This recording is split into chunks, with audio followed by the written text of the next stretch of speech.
Hello everyone. Today I'll be discussing what I've learned from Jesus' second word on the cross. In Luke 23:43, Jesus says, "Truly I say to you, today you will be with me in paradise."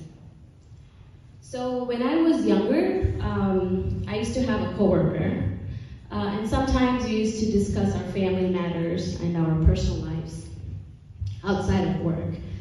And one day, he mentioned that he was a pastor.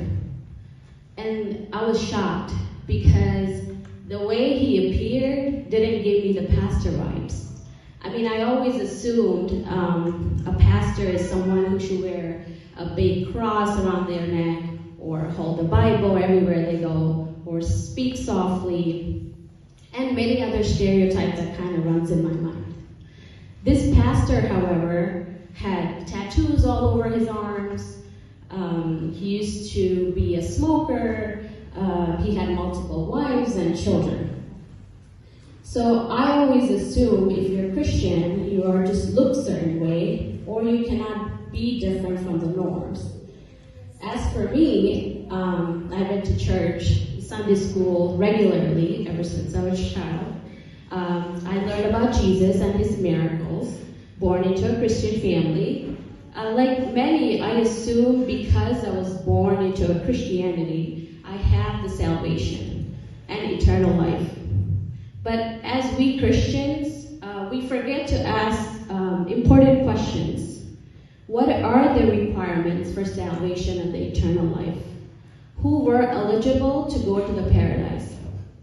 So let's go to the cross to find out. So we just now learned about Jesus' first word. Father, forgive them, for they do not know what they do, in Luke 23:34. In that prayer, Jesus pleaded to God to forgive them who put them on the cross. He accused himself and took our place.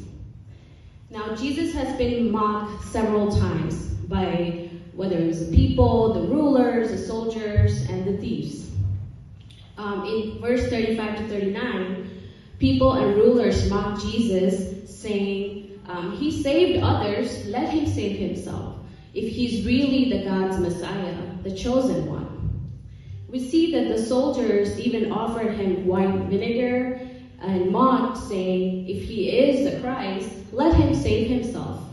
And the first thief even insulted him, saying, aren't you the Messiah?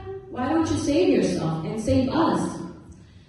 So there was also a sign written on top of where Jesus was crucified, which said, he's the King of Jews. So even though people mocked Jesus, saying, what kind of king was this that would die a criminal's death on cross? But Jesus was silent as he hung. Now, the second criminal who saw Jesus, he realized he's never met anyone like this before in his life. Because of his belief and by his grace of God, something happened to that criminal, and he obtained eternal life. How? Let's look at it, and there's two things that happened. So at the cross, a man admitted his need for eternal life. So this criminal had been a danger to society, therefore he was sentenced to death. However, while he was hanging on the cross, there was a change in his heart, and the Spirit of God was working in him. During the last hour, he admitted two painful truths about himself. The first was that he was guilty of sin. In verse 40, he said, don't you fear God, since you are under the same sentence.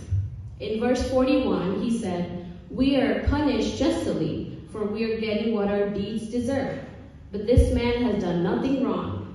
The reason we're on this process today is because we're guilty. We're broken God's law. We are sinners. We are under the judgment of God. The second one is that he deserved punishment. In verse 31, he said, for we receive the due rewards for our deeds. We're getting what we deserve. We deserve punishment. He also recognized the truth about Jesus, that Jesus is sinless and Jesus can save. In verse 41, he said, but this man has done nothing wrong. Jesus lived a perfect life. He had fulfilled the law of God. He went to the cross, not because he was guilty, but because we are guilty. And he did it for us. In verse 42, he said, Jesus, remember me when you come into your kingdom. When the thief looked at Jesus, he saw love. He felt heavy with guilt and shame and just wanted to be free. He remembered in the first word when Jesus said, Father, forgive them, for they do not know what they're doing. So the thief believed that he could be forgiven.